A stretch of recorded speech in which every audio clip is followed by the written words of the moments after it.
Hi friends, my name is Tammy and this is my booktube channel, Believe in Yourself. And today I have a tag video for you. I was tagged by Sara at Left to Read, and the tag is called the Intimidating TBR book tag. There's 10 questions and I had a lot of fun thinking about what the answers would be. So the first question is, I have my little notes here.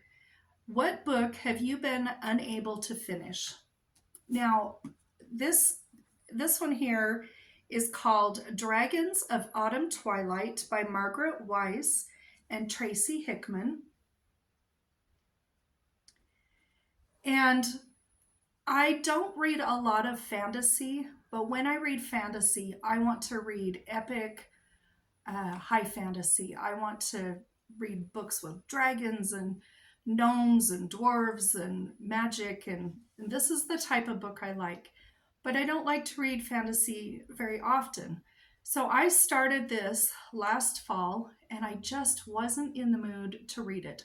And I didn't want to start it and just not enjoy it and then it not turn out to be a favorite book, because I think it will be a favorite book when I read it. But I just wasn't in the mood at the time, so I set it aside, and I am going to pick this back up this next fall or autumn. And I want to finish this. And hopefully I will be in the mood for a high fantasy, because it's been a while since I've read fantasy. Excuse me. The second question is, what's a book you haven't read because you just haven't had time? And that is by Edward Rutherfurd, called New York. That's what that looks like. Now, I got this at our used bookstore recently, and it's the story of New York from the time it was just a fishing village, and it goes clear through September 11th with the World Trade Center. Excuse me, I have a cold that I'm trying to get over. I'm sorry about that. But I haven't read this one yet because this is 860 pages and it's pretty dense writing.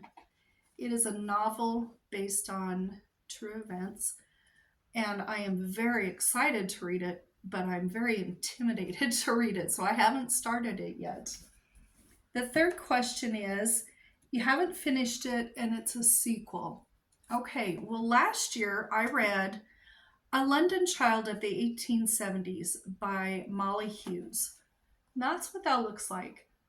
And I love this. This is nonfiction based on a young girl's story as a child in the 1870s in London. And the second book, it's a trilogy. The second book is A London Girl of the 1880s. And the third book is A London Home in the 1890s.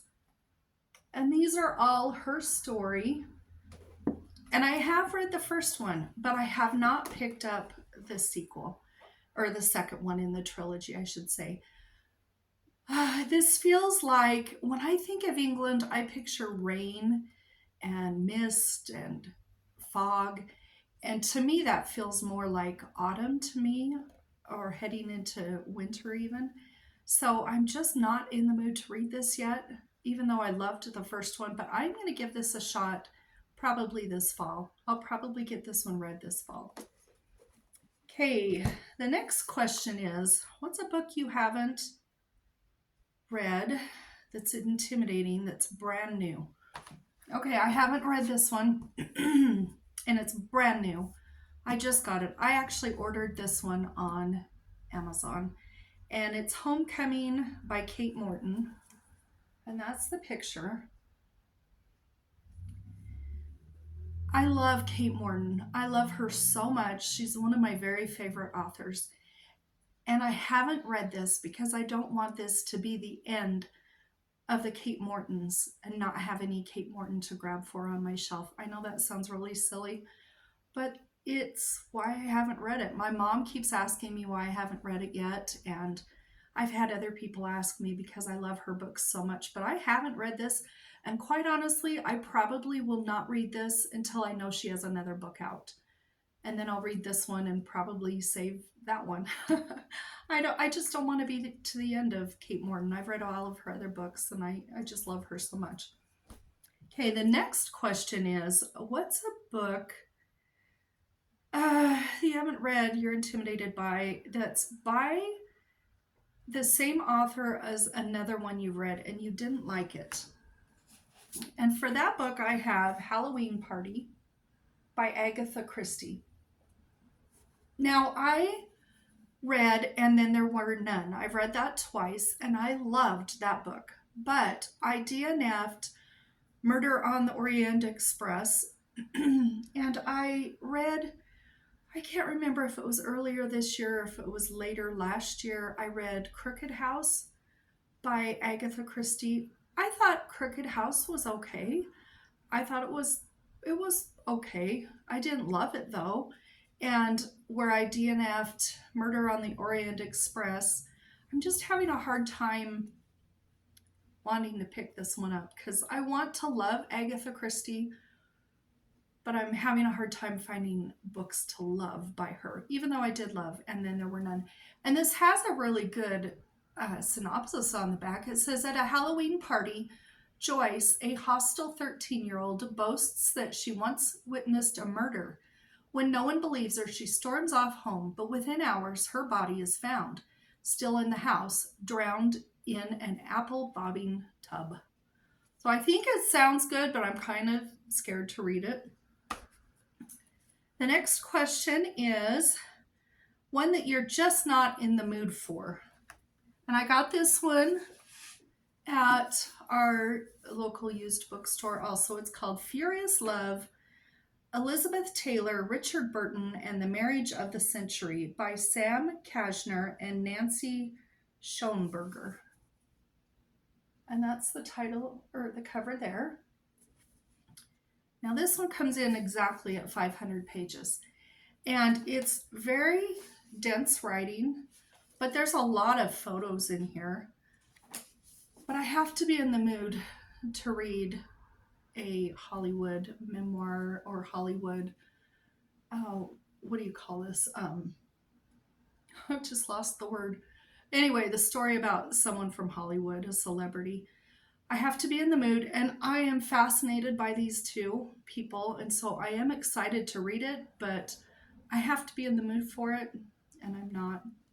So that's the answer for that question.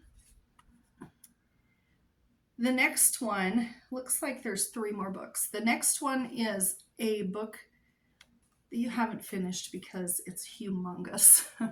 Okay, here we go. Anna Karenina by Leo Tolstoy. It is huge. It is over 800 pages. And it's Russian. There's 3 pages of characters in here that intimidates me. I have not read much Russian literature, and my son-in-law, this is one of his favorite books, and it's one of my mom's least favorite books. So it kind of divides some of the people in our family a little bit, but I haven't started it because it's just so huge, and I want to so bad, but it's so huge. As the prompt says, it's humongous. Oh my goodness, hope my pile of books doesn't tip. The next one is a book that you bought because it was a cover buy, but it turned out to have poor reviews. Well, I got this at our library book sale. It's called The Awful Abbey by Dorothy Kliewer. And you can see there's a rock that's tied up and it says help on it, and there's a rat. But look at that cover. I could not pass that cover up when I was at my library book sale. And it says, there's something strange going on at the old Anthea Abbey, and Rufus County reporter Deidre Masefield is determined to get to the truth. A stone fortress with a history of dark deeds, the Abbey now belongs to an eccentric inventor who bought the place for his reclusive movie star wife. But the beautiful starlet has disappeared, and when a newspaper delivery boy Finds a note pleading for help. Deidre suspects the worst, especially when the poor boy then goes missing. So I think it sounds really good. I did look it up on, I think, Amazon. Maybe I looked it up on Goodreads too. I don't remember when I first got it. And it has really bad reviews. So I don't know. It kind of makes me not want to pick it up. But it sounds really good. So I don't know. And then my last book, it says, the most intimidating book in your TBR pile. It's by Thomas Hardy, Tess of the Urbervilles. This one is the most intimidating of all of my books. It only has 360 pages. It's not that long, but I'm intimidated by it for many reasons. First of all, I'm not sure if I'm even pronouncing the title right. So it's hard to want to read a book you're not sure if you're pronouncing it correctly. But I've heard mixed reviews of Thomas Hardy. Some people absolutely love him. Other people don't. And I just don't know. If any of you guys have read this book, let me know if you think I'll like it, okay, down in the comments, because this is actually my most intimidating book on my TBR pile, and it might sit there for many years. I don't know. I hope I get to it. I got it for a really inexpensive price at our used bookstore, and it's in perfect shape. So I really should get to it. But those are the answers to my questions. Now I'm supposed to tag a few people, and I don't know who to tag on this because I don't know how many of you have intimidating books on your TBR pile. But I'm going to go with Nicole at Noteworthy Fiction because she reads a lot of classics and a lot of really huge books. A lot of books she reads are 700-800 pages and above. So I would be interested to hear your answers, Nicole. Also, Tiffany at Beautiful Minutia. She reads a lot of classics, and I just love her channel. I'm sure you guys know about her channel. She's been around for quite a while. But I love her channel. I love listening to her talking about especially classics. She mostly reads classics. And her name, again, I don't know if I said it, was Tiffany at Beautiful Minutia. And then the last person that I'd like to tag is Renee at Beyond Books. And I have recently found her channel and am enjoying watching her videos. She reads she reads a lot of nonfiction. She reads a lot of some classics and some literary books, and I would be interested to see what she says too. So if you three would like to do this tag, I tag you. If you don't want to do it, that's no problem. Don't worry about it. And if anybody else would like to do this tag, it's kind of a lot of fun to take a look at your TBR pile and see what is intimidating you. So that's my video for today, and I hope you have a great weekend. We'll talk to you later. Bye-bye.